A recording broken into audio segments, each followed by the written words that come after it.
Hello, everyone. Thank you for tuning in. This is Real Talk with Coach Sherry. And today I want to talk about wraparound services and the importance of understanding what services are available in your area. So, as you know, I am a workforce development professional, and primarily I work with the unemployed and underemployed. And in terms of my service and how I help is I do career readiness training, such as resume writing, interview prep, as well as create and develop apprenticeship programs and internship programs. So in working with my base, the people that I serve, I've come to realize that they have many barriers, and a lot of their barriers can be assisted. I mean, there's so many different programs out there that can assist them with different things, but there's really not a one-stop shop. I know there are some agencies that call themselves one-stop shop, but they still don't offer everything. So in starting programs, I find it very valuable to collaborate with agencies, schools, organizations, things of that nature that also serve the unemployed and underemployed, because they act as great referral bases for having participants in internships and apprenticeship programs. And when I go out and I meet different agencies or I meet with different organizations and hear what they have to offer, it's been amazing. And I've actually had roundtable discussions where I've brought everyone to the table where they can share out what they offer.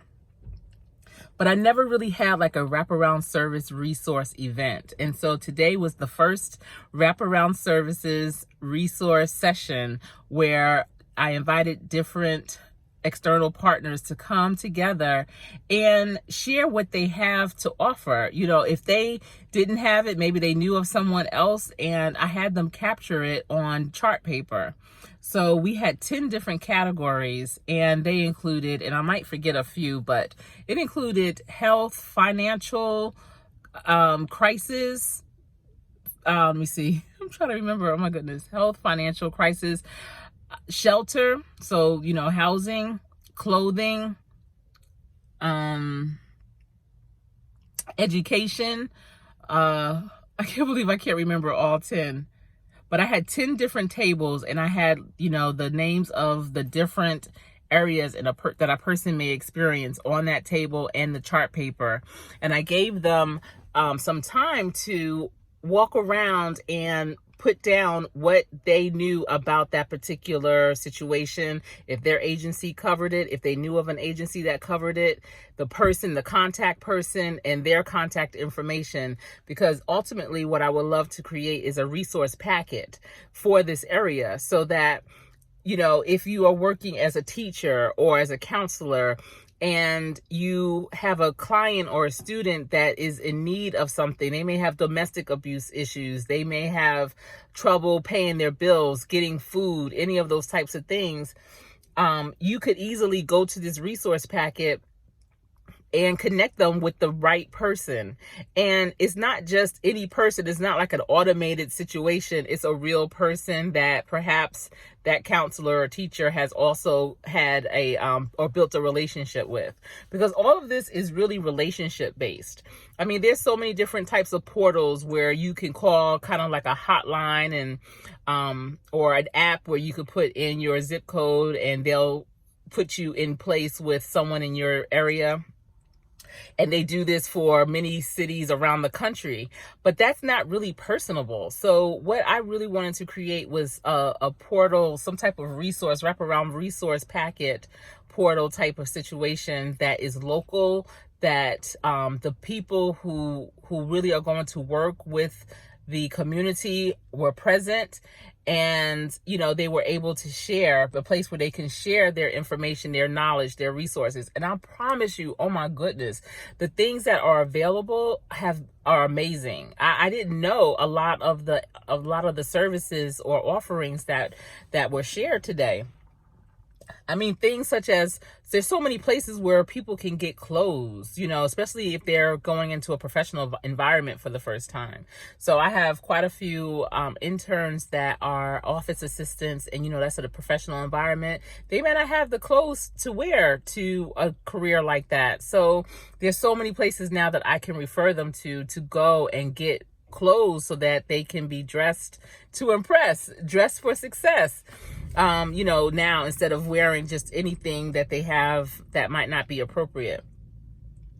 There's things regarding shelter, even for foster children that have grown up in the foster care system, but have grown out of it, but still don't have any place to go. Well, there are homes for them, and a couple of the places that are available were there, to share their information.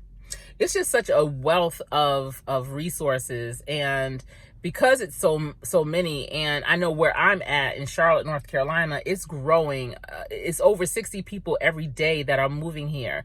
And so with that amount of people, that comes with problems or challenges.